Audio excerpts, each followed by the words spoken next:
Hi, I'm Ricky Williams, and you're watching Royals TV. Welcome to the 2013 season, guys. In these editions of Royals TV, we're going to be keeping you updated weekly with interviews, highlights, and game previews for your Royals on their road to the Big Bowl. The Royals offensively kicked it off with some strong runs and deep passes by Amy Rain. A lot of those going for touchdowns. You guys did also keep a lot of pressure defensively by forcing the Falcons to stay deep in their own zones and just keeping the ball well away from the end zone for them. Yeah, that's one of the biggest things, and not allowing a single first down really helped that. Well, that's all up to the defense too, so we can leave that to them. As you can see here, it's a complete domination by the Royals offensively. They just couldn't keep up. They're always one step behind and on the back foot. So that made it really hard for the Falcons to keep up. Yeah, the speed of the receivers really just caught them unprepared. Long runs by Tui, great throw by Ahmed to keep it in front of him. It's just really hard for a new team to keep up with one of the fastest wide receivers in the league. And with that being said, even as you can see in this clip, the defense on the Falcons did show some sparks of life by getting close to sacks and really putting some pressure on the Royals' offense at key times during the game. They really weren't helped out by their own offensive play, really. The defense of the Royals just gave them poor field position every single time. Well, and at the end of that day, and the end of this quarter, you can see they're going to be really winded moving into the second quarter. So what the Royals are trying to do here is just come out really strong in the second quarter and keep up the momentum. Yeah, and they really managed to do it. Ahmed just kept throwing those balls. The run game kept going, and that was really one of the biggest things.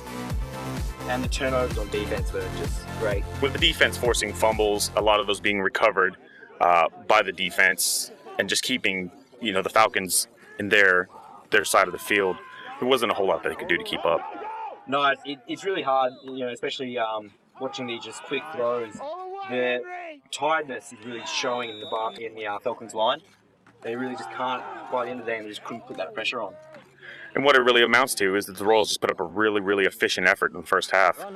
So that set them up to move into the second half of football well prepared and on the right foot. Yeah, you see Jamie breaking for a massive run here, and he's just outpacing them. The rotations of the Royals is really working here, where the small numbers of the Falcons just can't keep up. When you don't even have the ability to do an interchange on players, and these guys are tired, they're running both ways sometimes. You can't expect the defense on that side of the ball to really hold out and stop an offense that's just going to keep coming at you. No, it's almost impossible. I mean, it really just becomes obvious there. And with the defense just constant pressure, it just showed. And the Falcons have players going both ways, and they're just destroyed before the end of the half. Well, the tape doesn't lie. As you can see, moving into this to the end of this first half, it's just a complete domination by the Royals. The outside run, see Samuel running for an outside there, and great run. It's just speed, and speed just ended up killing the Falcons today. Well, with that being said, Falcons just put up as much effort as they could, and we're going to move into the second half of football with the Royals on top. One of the things I really noticed in the second half was the effect of special teams. Darcy Mueller, great return, really put the Falcons on the back foot right from the beginning. Oh, yes. And also, with the return game, the stopping them immediately as they touch the ball just really, in effect, stops all offensive progress by the Falcons. They really can't even get upfield if they can't get moving. Yeah, special teams is such a huge play in the game. Often don't get as much recognition as they should. And as you can see in a lot of these plays, the air assault just kept going. When you can throw on a team and you can go deep on a team and you can complete all these passes, many of them being touchdown passes, as you see here, it's just, in effect, why fix it if it's not broke? Yeah, you're going to the air on a team that's tired. When you've got the rotations, just look at this. Tui's just got so much room. And, it's something he's been working on at training, just that speed. Also, defensively, with the Falcons using essentially one running back to carry the load for the whole team all day long, you just can't expect that guy to be putting up a lot of productive numbers, not with a defense that's shutting down every single time. Defensively, when you got a team like the Royals that plays a very strong defensive middle with strong line and then can get off the ball and put pressure on a quarterback and put pressure on the backfield of an offense. It makes it very hard for them to progress. And with a linebacker like 52 here, Jamie Spiteri, he's all over the field all the time. The man's like a ninja. Yeah, he's one of the Royals' best players, and he really has a huge effect anywhere he is on the ground. Let's watch here, and we'll see again with the Falcons putting up some good pressure on the ends and showing a few glimpses of life. They're just one step behind in getting these big plays off. With the top performance in the fourth quarter by the Royals backups, the game ended up 62-0.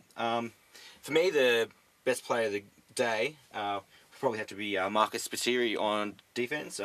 2 interceptions, whole lot of tackles, great sack. He really played a top game. What do you think?